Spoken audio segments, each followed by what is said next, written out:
Bom, vamos conferir aqui, né? Da última vez eu passei vergonha com a gola da camisa toda desarrumada. Agora aqui vou até pentear um pouco, né? Porque passar vergonha de novo tem que aprender a se ajeitar antes de fazer um vídeo, né? Deixa eu ver. Olha, essa gola aqui não tem jeito não. Acho que é minha sina ficar com a gola bagunçada. Agora tá bom? Acho que tá, né? Bora lá. Graça e paz do Senhor para você acompanhando o canal Estudos e Leitura Bíblica. Eu sou o irmão Rodrigo, seja muito bem-vindo ao canal e também bem-vindo ao quadro Lendo Salmos com Spurgeon, onde nós fazemos aí uma análise dos comentários de Charles Haddon Spurgeon no livro O Tesouro de Davi, onde ele comenta os Salmos, cada um dos capítulos do livro de Salmos, e hoje nós estamos no Salmo de número 13, e é o que nós vamos fazer hoje para, enfim, na tentativa de abençoar, de trazer mais luz, mais claridade aí na interpretação bíblica através desse grande vaso, desse grande servo do Senhor. Combinado? É isso aí. Então, se você puder já curtir, compartilhar esse vídeo, e se você não é inscrito, inscrever-se no canal também. Nós estamos aí, já passamos de 700 inscritos, o que para mim é bastante coisa, comparado aos outros canais pode ser pouca coisa, mas eu fico feliz de estar podendo falar com você sobre as coisas de Deus, combinado? Salmos 13, então, que leva o título Oração de Fé. Não há como relacionar este salmo, como nós fizemos com os anteriores, a nenhum acontecimento ou período da história de Davi. Tudo o que temos nesse respeito são suposições, são especulações de estudiosos, mas não há nada certo. O que nós podemos falar é que trata-se de reflexões de um homem experiente e provado, né, expressando aí o sentimento do povo de Deus. Então Davi expressa todo o sentimento numa frase que se repete ao longo dos versículos, dizendo até quando, né, um lamento. Por isso Spurgeon até sugere que esse salmo poderia ser chamado de salmo uivante, por conta da repetição desse questionamento, mas na verdade ele trata esse salmo como o salmo do até quando, o que é até mais sugestivo. Ele se divide naturalmente de 2 em 2 versos, são 6 versos no total. Os 2 primeiros têm uma pergunta, que é essa pergunta que nós falamos agora, que representa a ansiedade do salmista. Temos também um clamor da oração nos versos 3 e 4, e nos 2 últimos, 5 e 6, uma canção de fé. Vamos iniciar então nos versos deste capítulo.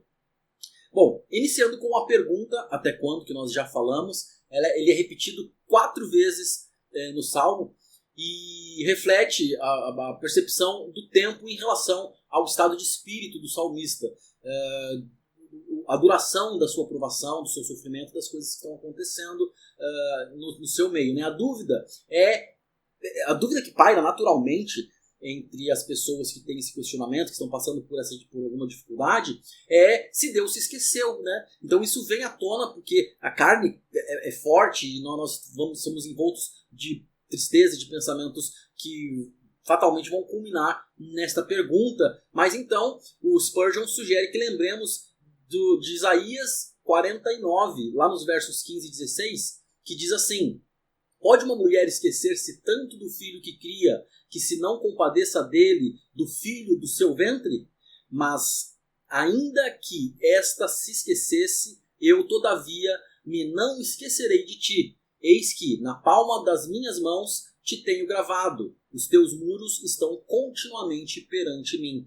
Realmente são 2 versículos de Isaías 49 que trazem esperança e nos fazem realmente restaurar a nossa fé em momentos de dificuldade. Na sequência, o Salmo usa uma outra frase, uma outra pergunta, um outro questionamento que diz assim: será para sempre?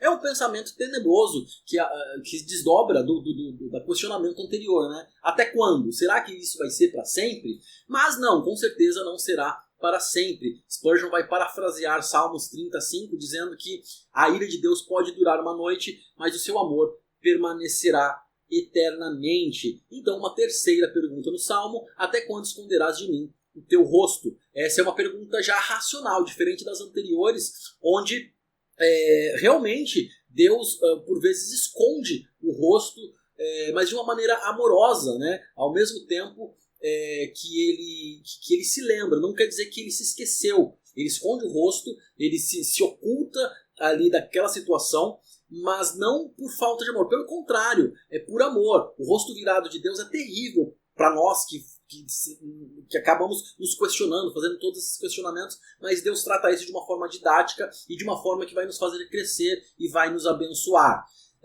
Segue então o capítulo ao verso 2, e na primeira parte da divisão de Spurgeon ali para o verso 2, tem ali a ideia hebraica de armazenar conselhos no coração, de uma forma que você guarda esses conselhos, mas eles acabam não surtindo efeito, não trazem solução, são infrutuosos, usando aqui uma palavra de Spurgeon. Isso leva a um processo triste de ficarmos remoendo os problemas sem resolvê-los. Então, seja por nós não aplicarmos os conselhos bons que nos é dado, ou seja por serem conselhos que realmente são ineficazes, é uma coisa que eu já vi acontecer com muitas pessoas, de ficarem ruminando ideias, ficarem pensando nas coisas sem realmente pôr em prática e resolver aquela situação. Então, Spurgeon vai falar quão triste é essa situação, o que culminará em outro questionamento, onde o salmista diz: até quando o meu inimigo se exaltará sobre mim? Já que ele não consegue resolver esta situação, ele faz esse questionamento,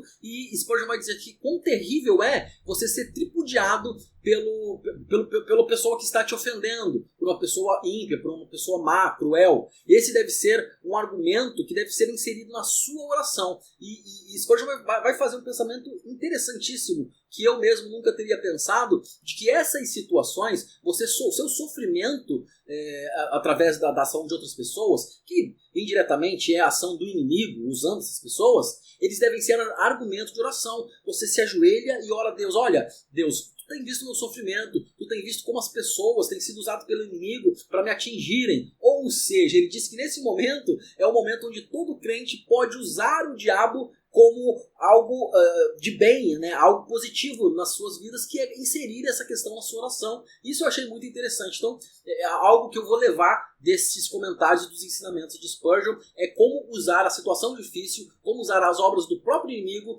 como argumentos de oração em nosso benefício. No verso 3, inicia com a frase: olha para mim e responde-me, Senhor meu Deus. Aqui é claro que é um desdobramento natural do crente ao passar por sofrimento. É se voltar a Deus, estar em oração, é clamar a Deus pedindo para que Ele olhe. Lembra que nós no versículo antes nós tínhamos falado do rosto virado de Deus? Aqui o salmista diz: olha para mim e responde. A voz dele se eleva, é a hora da virada. Os pensamentos sombrios ainda estão ali presentes, mas o salmista clama a Deus por uma solução, clama a Deus por sair dessa situação. E não só isso, ele diz: ilumina os meus olhos. Ou seja, no meio do sofrimento, ele quer que Deus o ajude a ter a sua visão desbloqueada, a sua visão clareada, de maneira que num quarto escuro ele possa ver Deus. É o que Spurgeon vai colocar em comparação, vai colocar em uma espécie de analogia ali. Na sequência ele diz: para que eu não durma o sono da morte. Ou seja,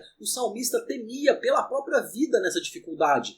Então, o temor, o medo dele de que as provações o levem à morte. Sob a pressão da tristeza, esse medo se torna evidente, porque na verdade, crentes convictos aguardam o sono da morte com esperança e com alegria. Mas quando você está numa dificuldade, sob pressão, sob tristeza, com certeza esse medo aflora, que é um medo que foge à sua fé, porque a sua fé diz que você será salvo após a morte e que você deve esperar esse momento com esperança e com alegria. A arrogância e a crueldade do inimigo, como um argumento da oração, é apresentado no verso 4. Nós falamos um pouco disso anteriormente, mas aqui ele vai dizer que não quer que o inimigo diga que prevaleceu contra Deus, que os adversários se alegrem, que isso seria uma desonra para Deus. E isso é argumento na oração do salmista: ó Deus, pela tua honra, eu não quero ser aqui abatido, porque isso vai ser contra a sua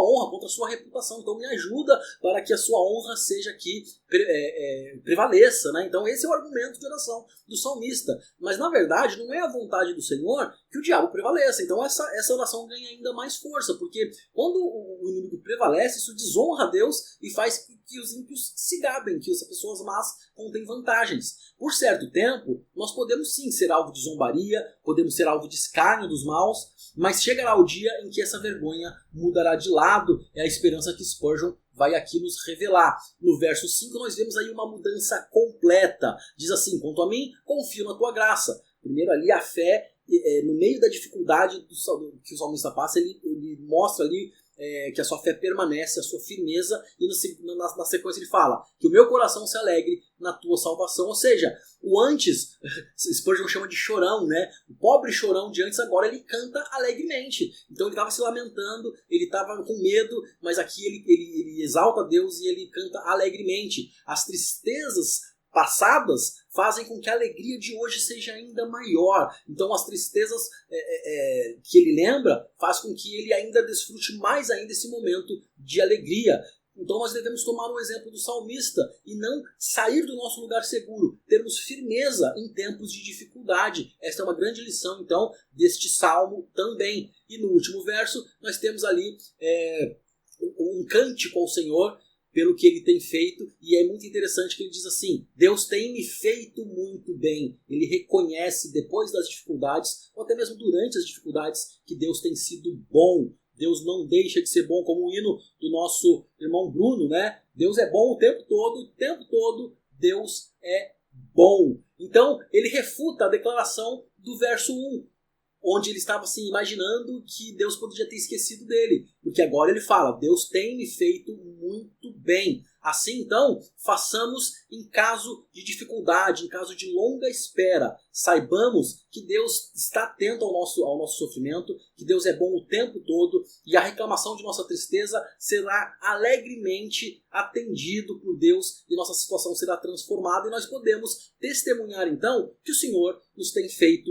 muito bem. Esse é então o fechamento do Salmo 13, e eu agradeço aqui a sua companhia, espero que tenha edificado você. Então, hoje, provavelmente esse vídeo vai ao ar no domingo, com um pouco de atraso, mas nós seguimos firme e forte fazendo aí os estudos no livro de Salmos, combinado? Deixo aqui o convite para você curtir, compartilhar e se inscrever no canal, falar aí com outras pessoas nos grupos de WhatsApp sobre esse estudo que nós temos feito ao longo deste ano, combinado? Fica com Deus, Deus te abençoa. Seguimos aqui, abençoando e sendo abençoados. Tenha um ótimo dia.